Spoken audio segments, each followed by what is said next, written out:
students, welcome back to the Astro Study Room. I'm Ember Fae, your friendly neighborhood fire fairy witch. And I'm Jordan, a university librarian by day and a dedicated astrology student by night. And yes, welcome back to the Astro Study Room. Our goal for this podcast is to feel like we are just students all meeting up after class to go over our notes together. So bring your notes, your water, and all your pens and highlighters. Every other Tuesday, we will be exploring core astrology topics, breaking them down, and just chatting about how these concepts show up in our real lives and reflecting on what wisdom the stars have to share with us. If you enjoy this episode, I hope you will consider subscribing and leaving us a review to help us grow this little cohort of astrology students. Happy 2026, everyone. Woo, yeah. Yes. I mean, by the time you're listening to this, most people are probably still back at work and whatnot. But if you're still feeling celebratory, you can change out that water for champagne or coffee or whatever. We won't judge. We are so excited to be coming into a new year. So this will be our first full year with the podcast. Yeah. Starting 2026. We'll just Yeah. be able to cycle through, which is so exciting. And I guess 2026 New Year on the Gregorian timeline. I mean, we'll have New Year around Aries season, around the witch's new year. We just love a new year. So for this episode, we are really excited to have mostly Jordan diving in. You know, I'm just here for the sass and ass. But no, Jordan will be diving into our transits for the year, what we can look forward to, what we may need to be keeping an eye out for. Yeah. And I have not read this fully through yet. So Ooh, I didn't know that. yes, I have not. That'll be fun. Yes, I figured it would be Live reactions. I'll be like, shit, flips the table and leaves. Stupid Aries. Yes, as Jordan and I have been talking a little bit about this turbulent astrology coming up in 2026. That's a good way to put it, yeah. Yeah, we got a little turbulence. Everyone put their seatbelts on.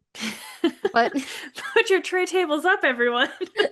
But we're gonna try and deliver this information to you in a non-fear-mongering way, just really a way to like connect and understand what can be going on around these time periods and things to keep out for. Because I think if we're looking out for these energies and seeing what's going on, it's a good way to prepare ourselves for like spiritually, emotionally, maybe physically, of like how we can handle some of the energy that might be in the cosmos. So I'm curious, Ember, if you have any goals for the new year. I know that I am graduating this year. That is one of my big goals, is to finish my master's degree. So excited. And I guess another big goal is to I would love to have a new job by the end of the summer. I feel like that's a little bit of a stretch, but definitely by the end of the year, I would like to have a new job. So that is my big 2026 goal that I will share with the podcast. We will manifest that with you, Jordan. I Yes. love that.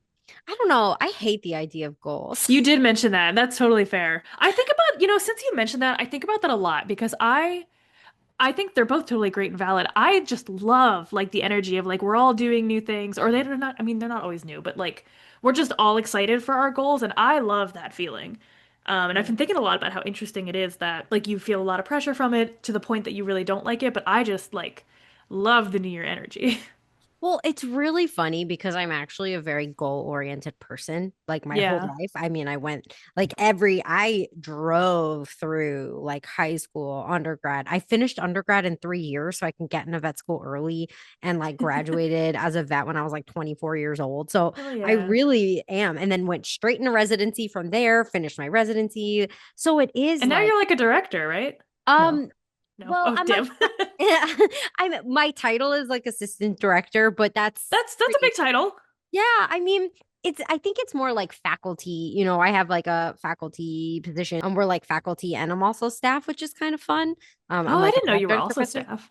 Yeah, I'm like an adjunct professor and staff as well because I have like a double Do you still grant. get all the faculty benefits? Yes, in the Okay. sense of I'm salaried. I know, like, where I work, I also work at university. Yeah, I know faculty gets more PTO than staff, like 3 days more, I think. Faculty has more flexibility in when they work. Staff I doesn't. I think it's more like like I am an exempt employee, like That's faculty. faculty. Okay, Yeah. yeah. So it's similar. It's salary. But so is Trevor. So my He's partner, faculty and staff? he is staff, but he's a Oh. salaried employee. I'm staff, but salaried, Interesting. but non-exempt. This is all stuff that like has nothing to do with Yeah, astrology. yeah, yeah. Anyone not in We'll shorten academia is this. not going to know what we're talking about. Anyway, so yes, so goals, lots of goals my whole life. And I think I get a little bit stressed about thinking about like, okay, what's my goal this year? Because I will do it. I think that's the thing is that I set a goal for myself and I fucking make it happen no matter what. And Like in a kill so, yourself kind of way. yeah, a little bit. And so I burn out. And I think Hmm. that is my danger of like, okay, so I like to think of them as more manifesting. I'm going to Hmm. manifest this thing. And I know that manifesting always involves like doing things in my brain and it's like less harsh of a word. It's essentially goals. Like I just Yeah. hate I'm like triggered by the word goals, I think, because of my history of burnout and just doing the things. That's fair. I Anyway, hear you. I'll step off my soapbox now. Well, what do you have going on with Ember Fae Magic this year? Oh, so I am currently still working on like still putting out my newsletters. I'm really excited that I will be doing some seasonal workshops at my local dance studio, which I'm really thrilled about. We had one for the winter solstice and it was incredible. I loved teaching in person, so that's kind of like a newfound interest of mine. I will also be co-facilitating Elise Wells from Seeking Numina's Red Thread. So that'll be really cool, I think. That's a course that'll be the first one that I've actually like completed before. So I'm truly there as like somebody who's like completed the course and like can Hmm. offer like support and mentorship. Yeah, you can still like find me at my website, sign up for my weekly newsletter, bi-weekly newsletter. It is not weekly yet. Or just take the free quiz in my bio on Instagram or TikTok. Yeah, I got lots of fun things. What about you, Jordan? Yeah, so as of recording this, have not yet found the exact calendar and booking system that I want to work with yet, but I'm hopeful that by the time this episode comes out on January 6th, that I will have something by then. So right now I am selling natal chart readings and solar return readings. I do 30 minutes for $50 and an hour for $100. You can email me at theastrostudyroom@gmail.com or you can message us on Instagram to book, or hopefully in the description I will have a link to whatever booking system I chose. That should be your 2026 goal, Jordan. Yeah, to like have some kind of business mindset. I am excited to jump into this year with you, Jordan. I'm excited for all the things we have coming up. And as you all know, we love words of affirmation. It's my love language in particular. Jordan, what's your love language? Have we talked about this before? All of them. Okay, all of them. That makes Yep. sense. Gift giving is how I show love. That's my showing love language. Gift giving. So we love gifts. We have donation tiers, if you feel Gift us so your called, money. on Patreon. So you can follow us on Patreon as well. It is a way that we share our episodes, our content that we have for you. And we'd love your feedback there on any episodes that we have or on social media. And yes, we do have those donation tiers. So if you feel so called to, we'd be honored to have your support. But obviously, no pressure to donate. We're just here to encourage you to join us for the free astrology content. And so, with that, as I always like to remind you, Jordan and I are both students ourselves, and we definitely don't know everything, but we'll be totally upfront with that. We are learning together in this little Astro study room, which is why it's so special to us. So buckle up, star students. Class is officially out and the study room is in session.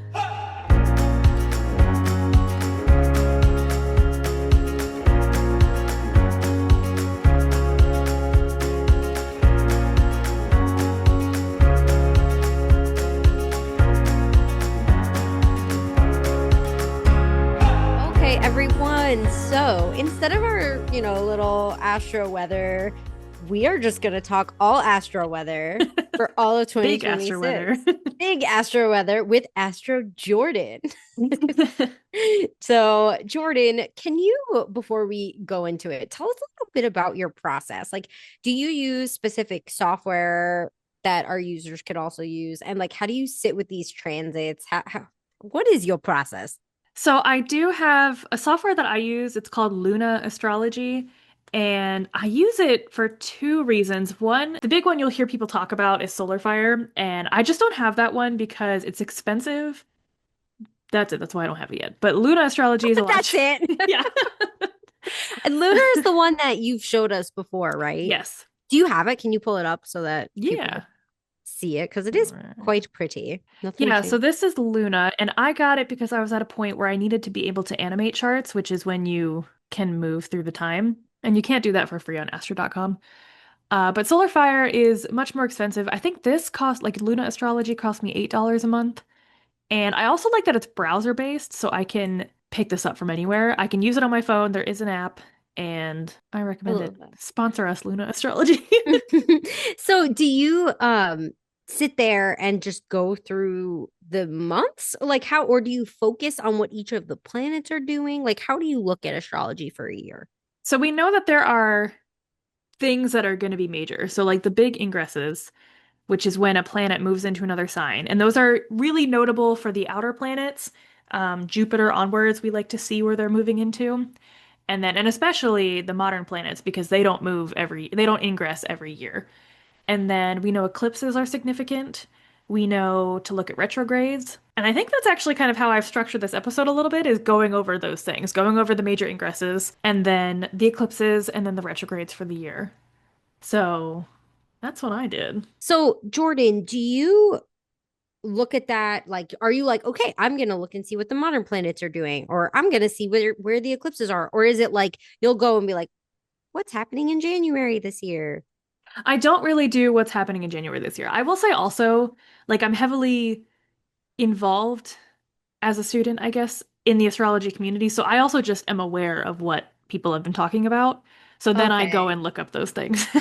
Okay, gotcha. Yeah. For people that are just interested in knowing like what's going on, would you recommend or could they go month by month? Yeah. Okay. You totally can. I know, like, you would look more at the sun and the moon and Mercury and a little bit of Venus, some Mars stuff, because that's the stuff that's going to change more month to month. And then you would look at like the aspects, so how those planets are interacting even with the outer planets that are moving slower. So Okay. you can go, I mean, some people, go day by day with their astro weather. That is, yeah, you're right. That is true. Yeah. Okay. So for this episode, then we're structuring it as we're talking about the biggest transits. We're gonna talk about the eclipses and then some retrogrades. Is that like Hmm. our is that our I was gonna say itinerary, our outline. That is our outline for today. Yep. That's our outline. We need a little PowerPoint. Let's jump into it. So our biggest transit that everyone is most talking about for 2026 is little drum Dun dun roll. dun. Yeah. Saturn and Neptune ingress into Aries, conjunct at 0 degrees. Dun dun Oh, yeah. dun. So, to break that down, Saturn is our planet of boundaries, limitations, responsibilities, things like that. Neptune is our planet of spirituality, confusion, illusionment, manipulation, escapism, so on and so on. Saturn is in fall in Aries and hates to be in Aries. Neptune, I don't believe, has dignity. So, just vibes wherever Neptune is vibing. And Wait, then, Saturn, it's because Saturn is grandpa and yep, yep, Aries is grandson. And if you yep. haven't listened to our planetary episodes about Saturn and like talking about Saturn in particular, also, I think we brought that up in another episode, but Maybe we mostly brought that up in Mars. I don't that's what I remember. was We thinking brought that, that up early on, yeah. Oh, yeah. we brought it up in one of the astro weathers. So that was early on. Oh, okay. Yes, you should because Jordan's analogy to like why it's grandpa Saturn and Aries is like the annoying grandson that wants to party. Anyways, And not buy toilet paper. you should listen So, to that episode. yeah. And so they will be conjunct together. Conjunct means that they are together at 0 degrees of Aries. 0 degrees in astrology is a critical degree. This is seen as the most potent of a sign. And then I would also say too, like Aries, 0 degrees at Aries is the first degree of the whole zodiac. So it's Oh, like the yeah. very start. Yeah.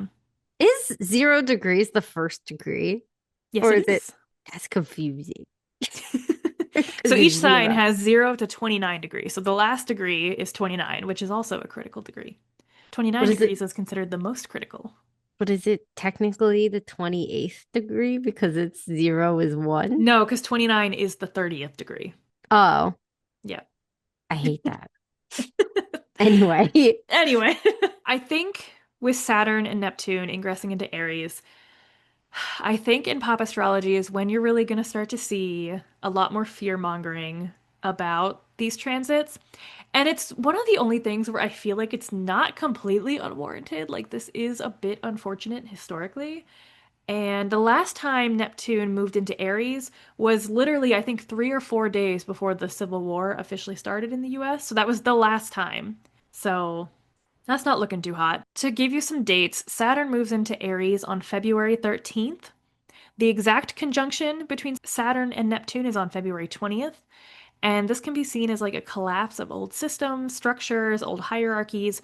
And like I mentioned, this is the very first degree of the zodiac. So it's kind of like a redoing of all of the old things. would this be like creating boundaries around spirituality and sort of that collective dreamy vibes, or is it like disillusion around boundaries? I do think I think it's disillusionment with spirituality. That's kind of my own prediction. I think the thing to think about too, Saturn being in its fall, Saturn has no support here. So I think it can indicate like a lot of difficulty, like a lot of challenge with boundaries. And I think the other thing too, when it comes to the modern planets, I like to look at them collectively and generationally more so. Right now, I just work with the US's chart, but I would like to hopefully expand to other worldly charts. But I like to look at it with the US's chart and how it will impact the American people. Did you do that for this episode? Some of it, yeah. Cool. Yeah. We talked about before that I do think Neptune in Aries is going to be a lot about romanticizing war and the glory of a battle and like the glory of dying for your country. And I don't know if we've like lost that. Like I feel like it's dramatic to say like we've lost that, but I think my understanding is that we don't glorify that as much as we used to. And maybe that's because we haven't had a big war. I mean, I don't think it is something that should be glorified, but we might see that come back with Neptune in Aries because Neptune is also about like romanticizing things and kind of seeing things with rose-colored glasses. And Aries is a warrior. And so I think it's kind of romanticizing the battlefield kind of thing. I wonder if that in our current day and time, the battlefield is looks different. Like, is our It could. battlefield like the fight for basic human rights or the Hmm. fight for women's rights or, LGBTQ plus rights? Like, Yeah. there is, but I wouldn't call that, I don't know if it's a romanticizing of that versus the, um, Well, you could, because I watched this so I was vegan for 8 years and now I'm vegetarian, but I still follow a bunch of vegan influencers. And there's one person I follow on TikTok, and she set free a bunch of factory chickens and then she went to prison for it. I think she just went to prison like a couple months ago. And so, I mean, you can romanticize like that kind of martyrship, what it's I about. see. Yeah, I think so. I think there's a lot of, ooh, I'm getting like a hit here that there's a lot on social media of these people like romanticizing these values, um, these ethical, ethical considerations, not ethical, I'm going moral, like moral rights that they just talk about and talk about on social media and they just like become this poster child for it, but like don't actually do anything. Like, Yeah. but you know what I'm saying? Yeah. It's Performative, yeah. yes, performative and kind of like romanticizing this idea of that work for like where the people actually doing this groundwork who are actually going to protest, who are actually standing up and speaking out, it's fucking hard. Yeah. And And not just going to protests and posting about it kind of thing. yes. And so like it's like, oh, I did this thing. So I could see that as like a romanticization Yeah.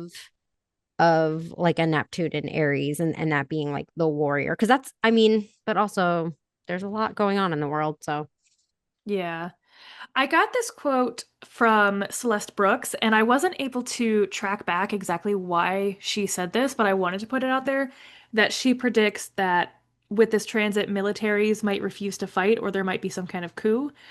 Again, I couldn't really find how that related, and that was looking at Neptune and Saturn with the US's chart. mhm. And then she also quoted I don't know how to pronounce his name. I think it's Stefan's wig. And the vibe of this transit that she saw was every wave, regardless of how high and forceful it crests, must eventually collapse within itself. Another thing people are saying Neptune moving into Aries is the Red Sea or the Red Ocean, even. So it doesn't have to be like the Red Sea, but just like this dark red, fiery ocean. Why? And why Interesting. fiery? Because Aries. Yeah, that's I. Yeah. I was about to ask, and then I was Yeah. like, okay, fiery ocean, like Neptune and Aries. I know, yeah, I Um, know some people have said like, the ocean on fire too. That's another one I've heard. So, I hope our oceans don't literally go on fire. can that happen? Yeah, oil spills, baby. Oh, you're right. Dang. Yeah. You're not going to notice any like immediate impacts. I don't even know if I would say like in 2026 you will notice it, but Neptune is in a sign for 14 years. So that's a long transit. Saturn will only be there for 2.5 years, but still a fairly long transit. So you're not gonna, I wouldn't say you're gonna notice anything February of 2026. So with Saturn being in fallen Aries, it weakens it, Hmm. right? Right. And it's in conjunction. I'm just like sitting here trying to like process and think about this. So weakening the Neptune around illusion and spirituality. Yeah, it's really interesting. I could see where you would get like the disillusionment with spirituality from that. Yeah. So I guess for our listeners, a really good journal prompt that you could work with this transit is just really focusing in on what are your beliefs? What do you believe in? And track how that moves over this transit. Like maybe start in January, February, reflecting on these values that you might have around your spirituality if you have spirituality, Mhm. like I think I hope that everyone has some sort of spirituality, even if it's like just for I always think mind, body, spirit, right, is just so Mhm. essential to our mental health, to our body, our being. And so even if the spirituality is like you believe in like connection with the earth, or you find connection with others and community, whatever that is, try to like pinpoint what that is and see how that starts to feel over the next couple months. You know what just came to me too is like this could be a lot about disentangling from oppressive religions because I was thinking like you and I are thinking in the context of earth-based spirituality, but there are people who are in oppressive religions and that's what they've always known. And it is scary to disentangle from that, from like the one thing that you've known and then being told like this is how you reach salvation kind of thing, and if you don't do this, you're damned to hell. So it's scary to walk away from that and Mm. wonder if you're going to face hell for this decision. So I think that could be Saturn conjunct Neptune and Aries as well. And then I think also that this, even if it is scary, no matter what your religion or spirituality is, that it could be a good opportunity to explore something else and like step a little bit out of your comfort zone. And you can take that as close or as far as you want. But I know that's something that I'm kind of playing around with is dipping my toes into other things too. Yeah, I love that. And I think this weakening of boundaries could be really important for something like that, right? Like those Hmm. boundaries that hold you in a space, like those are going to be weakened with Saturn moving into its fall. So around this like idea of spirituality with Neptune. So that could be a really good time to look at what is like holding you in Yeah. spiritually, or mostly spiritually, I guess. Yeah. So for the eclipses, we always have like what, four eclipses every year? There's two eclipse seasons that we see each year, and the first eclipse we're going to have is on February 17th at 7 a.m. in Aquarius at 28 degrees. This will be a solar eclipse, and this is the first eclipse in the Aquarius Leo chain of eclipses. We're still going to see another one in Pisces and Virgo, but this is kind of like the first taste. Oh, because it like retrogrades? The nodes actually move in retrograde. But they're not literal bodies, they're just points. But it has to do with the sun will be in Aquarius, and so that is what makes it like the eclipse has to do with the sun, the solar eclipse has to do with the sun, while the node just moves into, or is almost moved into Aquarius. Does that make sense? So if you're watching on YouTube, you'll see the eclipse chart on your screen. So the nodes are all wrapped up in like the collective work that we are all doing and the things that we are faced with. The north node down here will move from Pisces into Aquarius on July 26th. So we've got some time before then. And Pisces is all about the uncertainty and the overwhelm, and Aquarius is about stability, looking towards the future and belonging and things like that. And so this solar eclipse will be the first one, like I said, in Aquarius. And here, Saturn is conjunct Neptune. It's applying to the conjunction. So this is like just a couple days before that exact conjunction that we just talked Mhm. about. And I can see that this might have to do with AI taking over jobs or fear of that happening, even if that doesn't actually happen. And that's because Saturn is work and fear and death, and Aries is new, and Neptune is deception, and Aquarius is often tied to AI. I think during this eclipse, another big thing is we need to focus, so no multitasking. And that's because Saturn and Aquarius and a new moon are about focus, and Neptune and Aries can make things impulsive and distracting. We can also see Uranus is squaring the eclipse, and I think this would just mean like difficulties changing, just some like friction there. So when is the new moon is when? February 17th. Okay, That's so the because it's of a the new solar moon and it's the eclipse, eclipse, yeah. yeah. Yeah, yeah. And then the conjunction actually happens on. The exact conjunction is February 20th, like that's when they are at their most Okay. exact, but they're conjunct at this point too. Yeah. Okay. Like they're both at that 0 degree mark now. Yeah, so how does this impact like the US? So again, imagine that the sun and the moon are over here. They're not Mhm. actually in this house. This is right on the US's natal moon. So here is the US's natal moon, and it's at 27 degrees of Aquarius, and the eclipse is at 28 degrees of Aquarius. The moon in mundane astrology rules the public or the people. So like we are ruled by the moon as the American public. That's interesting. Yeah. Why? My only guess, I'm sure there is a much better answer for this. My only guess is that the moon rules the body, the physical body, and we are bodies. Hmm. Yeah, I don't know. Okay, it would make sense because we are, right? The people are what make up the emotional like capacity of a country. We're also like what the inner like needs. Like we are literally like we connect with the needs of the country, right? Like we Mm, are we're the ones with needs. the subconscious. Yeah, like that is us. Okay. So, Security and all that stuff. We're the ones with like need security. Okay. yeah, That that makes makes sense. sense. So yes, the moon rules over the public or the people. And I think with it being in third house, I mean, this could have to do with like a karmic cycle in regards to something like transportation or technology. So again, this could be another one of those like AI indicators. We can see here the North Node is conjunct Venus exactly. I think that this could have to do with drug overdoses. Again, Really? I feel like it's a lot of negative things. Yeah, I feel bad about it. How come? Wait, so like Venus and Pisces, um, can have a lot. Let me just like think about this. Can have a lot to do with like, if we're talking Pisces. So Venus is love and like self-love. And what are like the positives of Pisces? Like, Emotionally in tune. They're yeah, charitable, they're compassionate, very kind. yeah. So like we're amplifying that by putting Venus there. No? But you could also amplify the bad things. I will say here, Venus is exalted here, so that's a good thing. But it is one of those things that can be like, well, I guess drugs aren't a good thing, but it's one of those things that could be like too much of a good thing.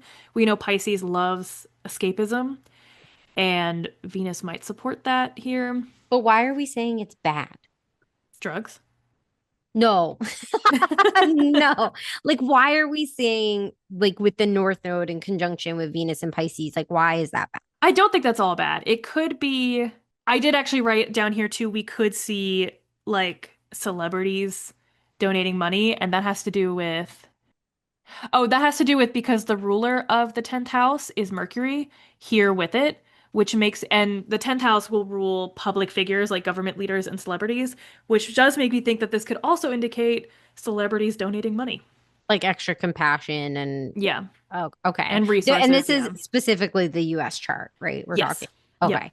Yeah. So if you don't live in the US, it might look different. And then again, too, I also, we always say this at the beginning, too, but like we're both students. So this is kind of something that I'm learning alongside all of you, too. This is just kind of what I have found.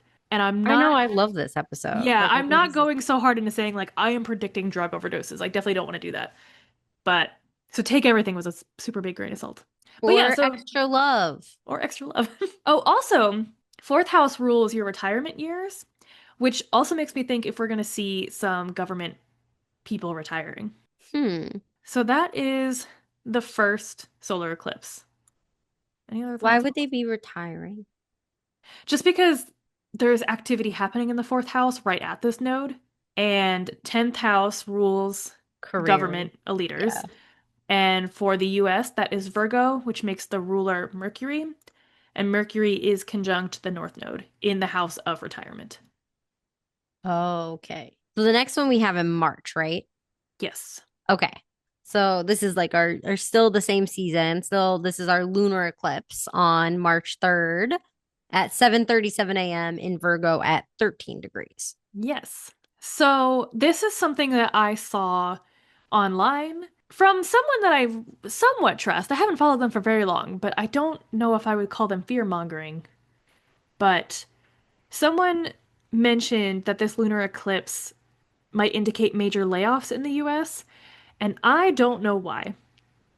I feel like from what I can see, there it could go either way with like big layoffs or even big increases in jobs. So we're looking at the moon here in the 10th house because this is a full moon.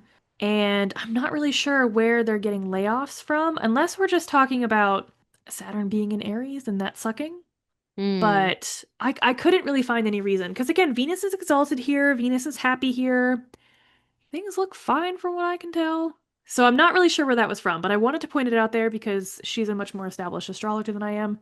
I don't want to name drop her in case, I don't know, I just don't want to be like, I disagree with her. What house is Saturn in Aries in for the US? Fifth house, Fifth house. down here. In the US's chart, Saturn is exalted in Libra, which is kind of an interesting point, too, that like the US is experiencing it. I mean, it's experienced it many times, but experiencing it in fall, which is the opposite of where it has natal Saturn. So we'll have an opposition to our natal Saturn. This eclipse will also be squaring the US's rising. So at 13 degrees, and the rising is Sagittarius 12 degrees. Celeste Brooks said that this could mean shocking events. Again, I kind of don't know why that would mean shocking events, but I wanted to point it out there in case that comes up. Another thing I guess I want to mention is that we're going to go over these in our astro weather segments throughout the year, and that's going to come across much more individual for you all rather than right now, where I'm mostly talking about really big themes for the US that might not resonate on individual levels.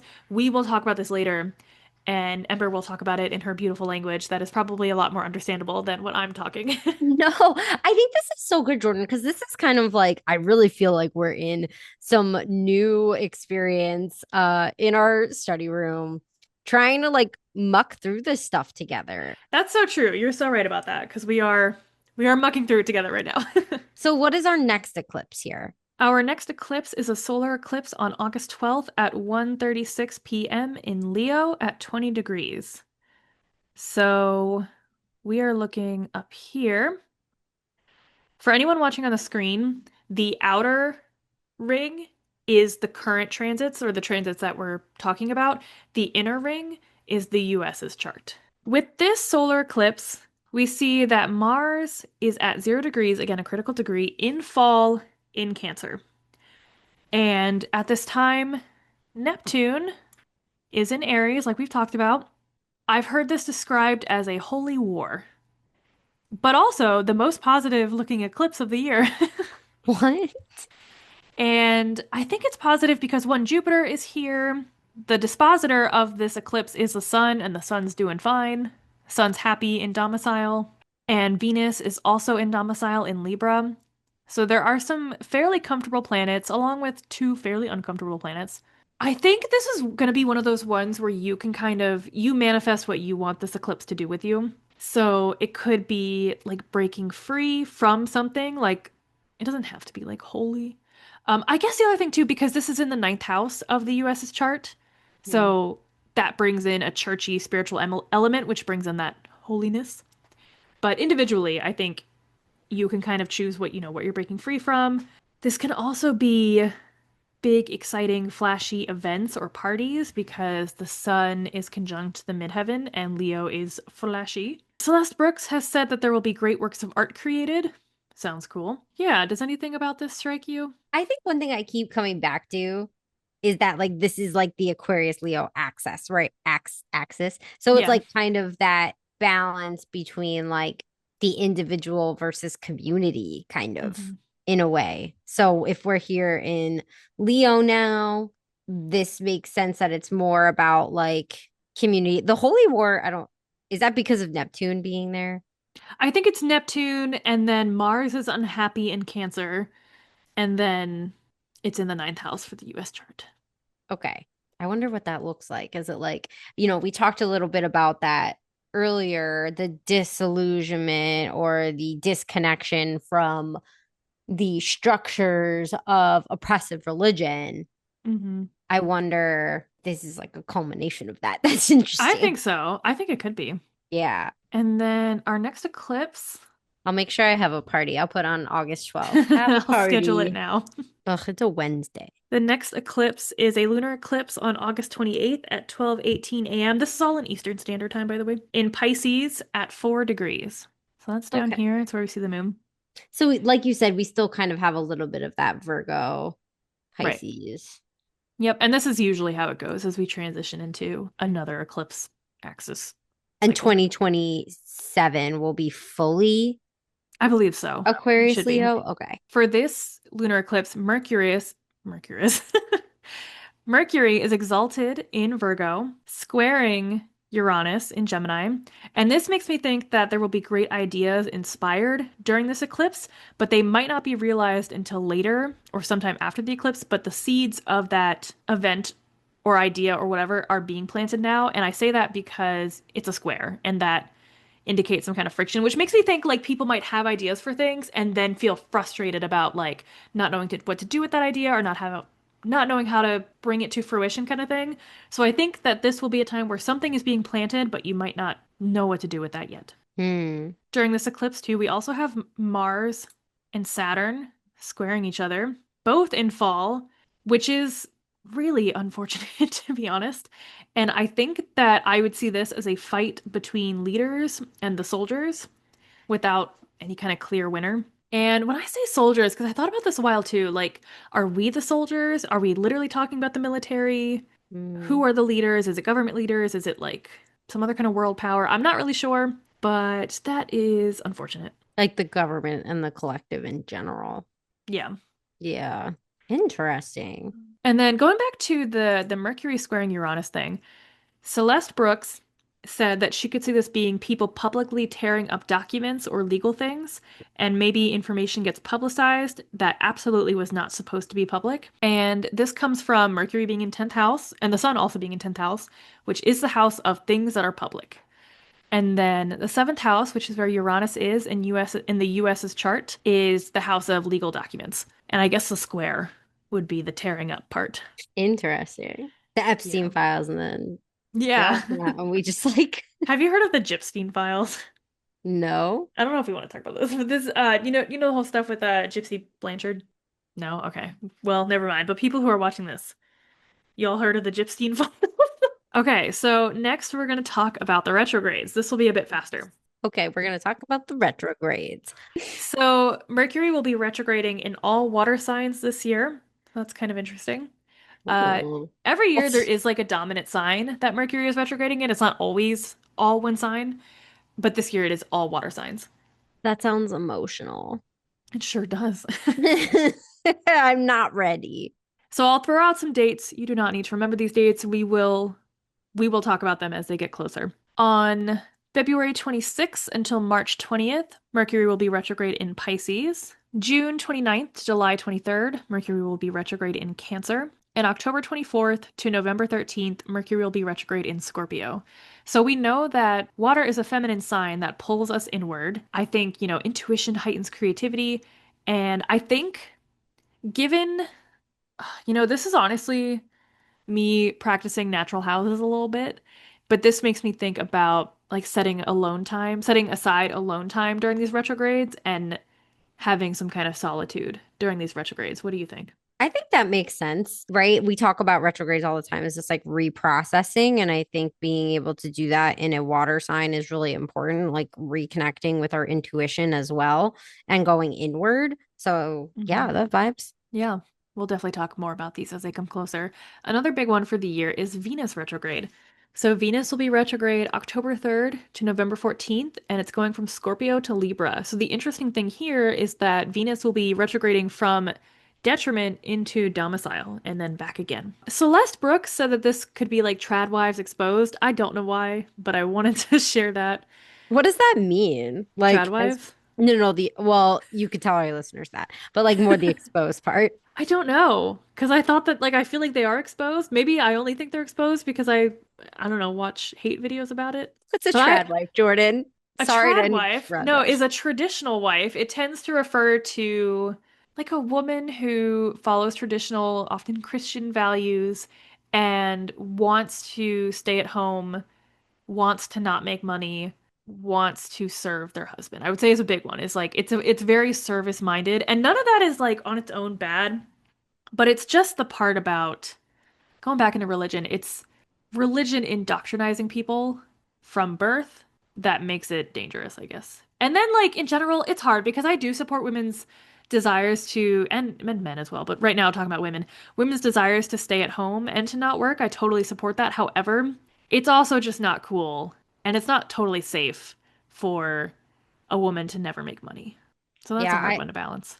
I think of it a lot as like they are in service, like they do not make any decisions. They are in service to their master husband. Yeah. So maybe more exposure there. It is trining the US's natal Venus and Jupiter in Cancer. And this makes me think of something positive with loans and debts because of eighth house connections. But it also doesn't look like something the public would really know much about because eighth house is a hidden house. Ember, as a Venus ruled person, what are your initial reactions to this retrograde? It's going to be going from your second house to your first house. It's not getting to your ascendant, but it'll still be second to first house. So it'll be going from House of like detriment. money. Yeah, your Yeah, house of detriment with like resources. money. I'm a little bit worried about It's that. not always just money, like obviously that's Yeah. kind of our biggest thing, but I mean it's in detriment every year in your house of resources and Yeah. you do all right. Yeah. But then in domicile in your house of self and body. Wait, you said it goes retrograde in my second house every year? Not retrograde, but Oh, oh, it's in your oh. second house every Yes, yes, year. yes. Yes, yes, yes. Well, that's why I'm a little bit worried about it going retrograde It could be in like revisiting financial problems you've stuff. done with money. Like yeah, or Like like loans. Honestly, it's making me loans. worried about student loans. That Is would like be, do really you what. have any eighth house placements? That would be in Taurus. Do you have any Taurus placements? I don't think you Mm, do. So it's not opposing anything in your house of loans, which is good. I mean, it is opposing the house of loans. And then that's oh well, Venus, okay, never mind. Venus rules your house of loans. So there is that. It could be loans. I think it could also be like maybe you feel like the things you spent your money on, you don't like you want to rework that. You don't like what you've been doing. It could be maybe you want to donate more money or something like that. And then I think the whole thing with the retrograde that's going from one house to another is how do those two things connect?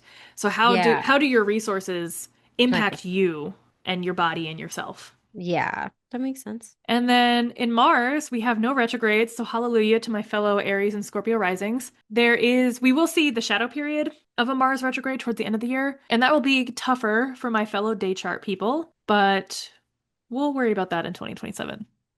Jupiter will be retrograde December 12th of 2026 until April 12th of 2027. So that's later in the year, and that will be in Leo. But right now, as we're starting the year, Jupiter is retrograde in Cancer until March 11th. And then Saturn is retrograde July 26th to December 10th. So Jupiter and Saturn, Uranus, Neptune, and Pluto, we know spend a lot of the year, usually I think 5 months of the year in retrograde. So that's pretty run-of-the-mill average stuff. Another thing I want to talk about is Jupiter ingressing into Leo. So we have just had a lovely year of Jupiter exalted in Cancer. Or well, we're still having that year. We have 6 months left. On June 30th, Jupiter will ingress into Leo, and we will have 1 year of that. Jupiter does not have dignity in Leo, which is, it basically just means it's neutral. So I don't think there's anything wrong with that. Oh, another thing that someone pointed out to me that I guess I thought would be interesting. Uranus will be retrograde in Gemini. And again, I don't really look at retrogrades for the outer planets or the modern planets too much, but Uranus will be retrograde in Gemini from September 10th of 2026 until February 8th of 2027. And someone pointed out on Instagram, I don't remember who, that Charlie Kirk was assassinated a few days after Uranus went retrograde into Gemini of 2025. So look out for assassinations, maybe. We shall see. And then in Chinese astrology, it will be a fire horse year. This starts on February 17th during the solar eclipse in Aquarius. And I think that that is my messy scrap of notes. So what are our overall reactions for the year? I'm trying to make it positive. We know at some point Venus will be conjunct Jupiter, and that's always great. Again, I kind of feel the same. Like, this is a hard one to make positive because we've got some difficult planet. I think another thing too, I think what makes this year so uncomfortable is that it's a lot of like change and like long-term change too. Like, it's a lot of like change now and not seeing results for a while. So the Mm, positive spin of that is like, we're always moving forward kind of thing. Like, something hopefully good will come from this. We just might not yeah. see it this year. And then No, I also too, that's like collectively, like everything we're talking about, it might look better in your own chart. So take that information too. no, I like that. And I think, I this is like the first time I've actually like looked ahead at astrology like this, I think. It's going to be Um, really interesting to reflect on this at the end of 2026. Because this, I did look ahead in 2025, but not this in depth. I kind of looked okay. ahead like 3 months at a time. This is the first time I've gone a year ahead and tried to do it all. So I feel a little brain fried too, but I'm very curious how I will feel at the end of 2026 now that I've reflected on Yeah. it a year ahead of time. And I think it'd be interesting as the year goes on. Maybe we could do little like other so check-ins with this after Hmm. like the transit hits, or maybe, some of these big ones like February tends to be like looks like it's a pretty big month. So maybe like sometime in Yeah. like the end of March or something checking in. And I don't know. I think I have to sit with a lot of this. And I'm sure our listeners do too, and can reflect back on this episode in the future and will be great with our astrology weather that we do with the episodes too, to kind of reflect back. I think hearing it once is really helpful. So that way when we talk about it again when it's actually happening, there'll be like a memory trigger because we Yeah. study. Yeah. So we're curious what you all think on this too. Feel free to message us on Instagram or comment or join us on Patreon. And let us know how you all feel about the year ahead.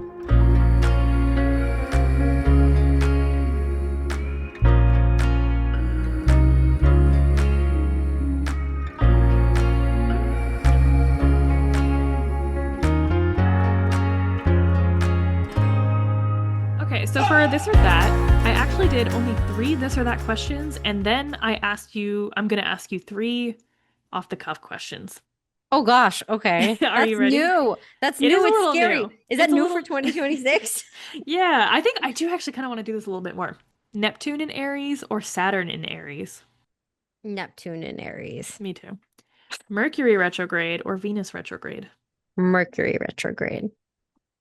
I think I'd say Venus. I was born in Mercury retrograde, so I don't think it like impacts me as So much. I'm chill. So I'm cool with it. Pisces Virgo axis or Aquarius Leo axis? I don't know. I'm curious about the Aquarius Leo axis because we haven't Hmm. had it yet. Yeah, I guess we'll learn more about it. I think, I mean, what sticks out to me is it's the feminine versus the masculine. So it's really hard to Mm. pick. I think I would say I really like Aquarius, so I think I would say Aquarius Leo. But I like Virgo and Pisces more than I like Leo. So that's hard. Okay, are you ready for the three off the cuff questions? Sure. Okay, the first one's the hardest one. Take your time. Oh gosh. What placement of your chart would you switch out if you could? I kind of love all my placements. Do you? Not a single one you would switch out? Let me stare at my chart for a second. Oh, maybe my Mars in 12th house. Ooh, that is a good one. Yeah, I think my Mars in the 12th house has always been something really difficult for me to like understand. I think it also contributes to a little bit of like why like my going really hard and then getting burned out and not really having a good balance or understanding of like how to do the things without feeling with that like disillusionment or like hidden abilities to understand like okay, what is this balance of like because like it's also in Virgo, right? So Yeah. Man, like I this would change so many of perfectionism. my placements if I could. Mm. It's okay. My next lifetime, I'll get a better chart. But we've been told that we choose our chart in this Yeah, yeah, lifetime. yeah. So What is the most misunderstood sign? maybe Aquarius. Yes, Aquarius is my answer. Yeah, Stay tuned to hear why in our January 2027 deep dive. What is the most overrated sign? Leo. Yeah, what do I think the most? I think What does that mean, overrated I was sign? thinking about that too, because my answer that I came to mind for, you're gonna hate this, was Cancer. And I think I feel like Cancer, it's not that it's overrated. I guess it goes back into being misunderstood actually. Yeah, Because I let's go back. think, I don't like the word overrated yeah. I because think it's like I like what love all signs the do people signs. love? Well, some people hate signs, but I'm like, people love Libras. I guess that would be a highly rated one. I think people like cancers. I think people like use cancer a lot as like, I cry a lot because I have a cancer placement kind of thing. Because it's true. But it's not just that. It's true. No, I also people really love Sages. Oh yeah, I do love Sagittarius. Yeah, I love a Sagittarius. I don't Oh, know. I struggle with Aries yeah. placements. Aries is rough. And I feel bad because Aries isn't bad, but it just feels bad. Same with Capricorn. That's the thing. I feel like a lot of people don't always like not understand, that's a wrong way of saying it, but don't connect with the fact that Capricorn is a feminine earth sign, and yet we hate on it so much. Same with Scorpio. It's a feminine water sign that we hate on. We also hate on Geminis, and that is a masculine answer. I love Gemini. Oh my god, me too!